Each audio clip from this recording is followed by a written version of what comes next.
ಓಂ ಹಯಗ್ರೀವಾಯ ನಮಃ. ನಿತ್ಯಭಕ್ತಿ ಕಾರ್ಯಕ್ರಮಕ್ಕೆ ಸುಸ್ವಾಗತವನ್ನು ಕೋರುತ್ತಾ, ಪ್ರತಿಯೊಬ್ಬರ ಮನೆಯಲ್ಲಿಯೂ ಸಹ ಪ್ರತಿಯೊಬ್ಬರಿಗೂ ಒಂದು ಅನುಭವ ಆಗಿರುತ್ತೆ. ಅದೇನು ಅಂತ ಹೇಳಿದ್ರೆ, ನಮ್ಮ ಪುಟ್ಟ ಮಕ್ಕಳನ್ನು ನಾವು ಆಡಿಸ್ತಾ ಇರ್ತಕ್ಕಂಥ ಸಂದರ್ಭ, ಅಥವಾ ಪೋಷಣೆ ಮಾಡ್ತಾ ಇರ್ತಕ್ಕಂಥ ಸಂದರ್ಭ, ಅಥವಾ ಮಕ್ಕಳ ಜೊತೆ ನಮ್ಮ ಬಾಂಧವ್ಯ, ಅಲ್ಲಿ ಮಕ್ಕಳು ತೊದಲ್ತಕ್ಕಂಥದ್ದು.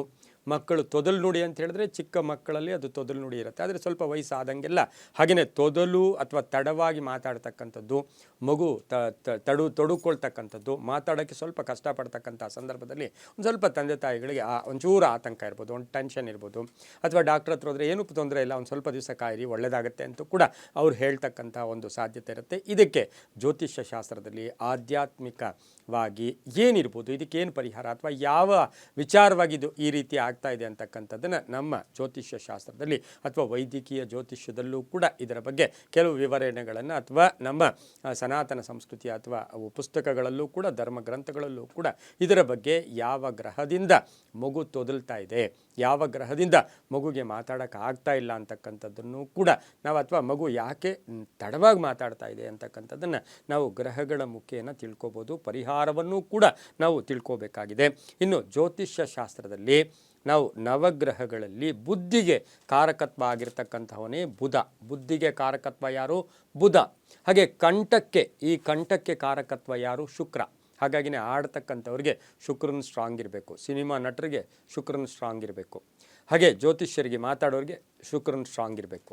ಇದನ್ನೇ ನಾವು ನೋಡೋಕ್ಕೆ ಹೋದಾಗ ಬುಧ ಗ್ರಹ ಅನುಗ್ರಹನೂ ಇರಬೇಕು, ಶುಕ್ರನ ಅನುಗ್ರಹನೂ ಕೂಡ ಇರಬೇಕು. ಹಾಗೆ ಮಕ್ಕಳಿಗೆ, ಪುಟ್ಟ ಮಕ್ಕಳಿಗೆ ಮಾತಾಡುವ ಆ ಚೈತನ್ಯ ಹೊಟ್ಟೆಯಿಂದ ನಮಗೆ ಅದು ಆಚೆಗೆ ಬರಬೇಕು. ಅದಕ್ಕೆ ಏನು ಮಾಡಬೇಕು ನಾವು? ಪುಟ್ಟ ಮಕ್ಕಳಾಗಿದ್ದರ್ತಕ್ಕಂಥವ್ರಿಗೆ 3 ವರ್ಷ 5 ವರ್ಷ ಮಕ್ಕಳು ಮನೆಯಲ್ಲಿದ್ದಾಗ ಅವರು ಮಲಗೋ ಮನೆ, ಅವರು ಇರ್ತಕ್ಕಂಥ ರೂಮು ಆದಷ್ಟು ಸ್ವಲ್ಪ ಹಸಿರು ಬಣ್ಣ ಹೆಚ್ಚಿಗೆ ಇರೋ ಹಾಗೆ ನೋಡ್ಕೋಬೇಕು. ಒಂದಷ್ಟು ಪಾಟ್ಗಳಲ್ಲಿ ಗಿಡ ಇಡ್ತಕ್ಕಂಥದ್ದು, ಅಥವಾ ಆ ಮನೆಯ ಒಂದು ವಾಲ್ಪೇಪರ್ ಇರ್ಬೋದು, ಅಥವಾ ಗೋಡೆಯ ಬಣ್ಣ ಇರ್ಬೋದು, ತಿಳಿ ಹಸಿರನ್ನು ಹೆಚ್ಚಾಗಿಟ್ಟಿದ್ದೆ ಆದರೆ ತುಂಬಾ ಒಳ್ಳೆಯದಾಗ್ತಕ್ಕಂಥ ಸಾಧ್ಯತೆ ಇರುತ್ತೆ. ಹಾಗೆ ಈ ಮಕ್ಕಳು ಒಂದು 5 ವರ್ಷ ಮೀರಿ ಅಥವಾ 6 ವರ್ಷ ಇದ್ದಾಗಲೂ ಕೂಡ ಹೀಗೆ ತೊದಲು ಮಾತಾಡ್ತಾ ಇದ್ದಾರೆ ಅಂದಾಗ ಡಾಕ್ಟ್ರ್ ಹತ್ರ ತೋರಿಸ್ತೀವಿ. ಆದರೆ ಡಾಕ್ಟ್ರು ಕೆಲವೊಂದು ಪರಿಹಾರಗಳನ್ನು ಹೇಳೋ ಜೊತೆಗೆ ಜ್ಯೋತಿಷ್ಯದಲ್ಲಿ ಏನು ಹೇಳುತ್ತೆ ಅಂದರೆ, ಬುಧವಾರ ನೆನೆಸಿದ ಹೆಸರು ಕಾಳನ್ನು ಬುಧವಾರ ಇದನ್ನು ಆ ಮಗು ಕೈಯಲ್ಲಿ ದಾನ ಮಾಡಿಸೋದ್ರಿಂದ ಸಾಕಷ್ಟು ಶುಭ ಕೂಡ ಆಗ್ತಕ್ಕಂಥದ್ದಾಗಿರುತ್ತೆ. ಇನ್ನು ವಾಕ್ಚಾತುರ್ಯದ ದೇವತೆ ಯಾರು? ಸಾಕ್ಷಾತ್ ಸರಸ್ವತಿ.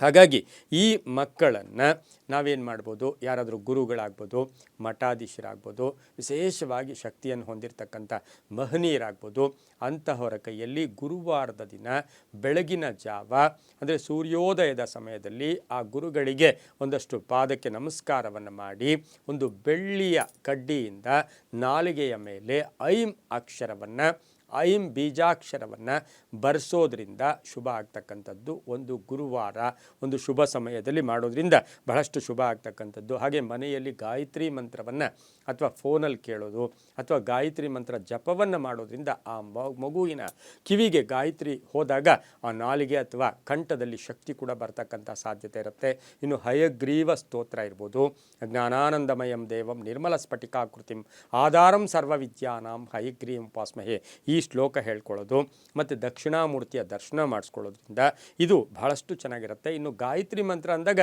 ಗ್ರಹಣ ಶಕ್ತಿ ಬರುತ್ತೆ, ಮೆದುಳು ಆಕ್ಟಿವೇಟ್ ಆಗುತ್ತೆ, ಮನಸ್ಸು ಒಂದು ತೀಕ್ಷ್ಣ ಶಕ್ತಿಯನ್ನು ಕೂಡ ಗಾಯತ್ರಿ ಮಂತ್ರದಿಂದ ಪಡಿತಕ್ಕಂಥ ಒಂದು ಸಾಧ್ಯತೆ ಇರುತ್ತೆ. ಇನ್ನು ಈ ಮಗುವಿಗೆ ನಾಲಿಗೆಯ ಮೇಲೆ ಶಂಖದಿಂದ, ಅದು ಬಲಮುರಿ ಶಂಖದಿಂದ ಜೇನುತುಪ್ಪವನ್ನು ಅದನ್ನು ಆ ನಾಲಿಗೆಯ ಮೇಲೆ ಟಚ್ ಮಾಡೋದ್ರಿಂದ ಸಹ ಸಾಕಷ್ಟು ಶುಭ ಆಗ್ತಕ್ಕಂಥ ಸಾಧ್ಯತೆ ಇರುತ್ತೆ. ಆದರೂ ತೊದಲು ನುಡಿ ಅದು ಏನು ಶಾಶ್ವತವಾಗಿ ಇಲ್ಲ, ಅದು ಬರ್ತಾ ಬದಲಾವಣೆ ಆಗ್ತಕ್ಕಂಥದ್ದು. ಇನ್ನು ಆ ಮಗುವಿಗೆ ಕೋಪವನ್ನು ಹೆಚ್ಚಿಗೆ ಬರೆಸೋದಕ್ಕೆ ನಾವು ಪ್ರಯತ್ನವನ್ನು ಮಾಡಬಾರ್ದು. ಆದರೂ ಕೂಡ ಎಲ್ಲದಕ್ಕೂ ಎಲ್ಲ ವಿಧದಲ್ಲೂ ಒಂದು ಪರಿಹಾರ ಅಂತ ಹೇಳಿದಾಗ ಸಾಕ್ಷಾತ್ ಹಯಗ್ರೀವನ, ಹಾಗೆ ಶುಕ್ರನ ಅನುಗ್ರಹ, ಬುಧನ ಅನುಗ್ರಹ, ದಕ್ಷಿಣಾಮೂರ್ತಿ ಅನುಗ್ರಹ ಕೂಡ ಸಿಗುತ್ತೆ. ಮಕ್ಕಳಿಗೆ ನಾವು ಇರ್ತಕ್ಕಂಥ ಪರಿಸರ ಅದನ್ನು ಶುದ್ಧವಾಗಿ ಇಟ್ಕೊಂಡಾಗ ಬಹಳಷ್ಟು ಶುಭ ಆಗುತ್ತೆ ಅಂತ ಹೇಳ್ತಾ, ಎಲ್ಲವೂ ನಂಬಿಕೆಯ ಆಧಾರದಲ್ಲಿ ಅಂತ ಹೇಳ್ತಾ, ಸರ್ವೇ ಜನ ಸುಖಿನೋ ಭವಂತು, ಸಮಸ್ತ ಸನ್ಮಂಗಳಾನಿ ಭವಂತು.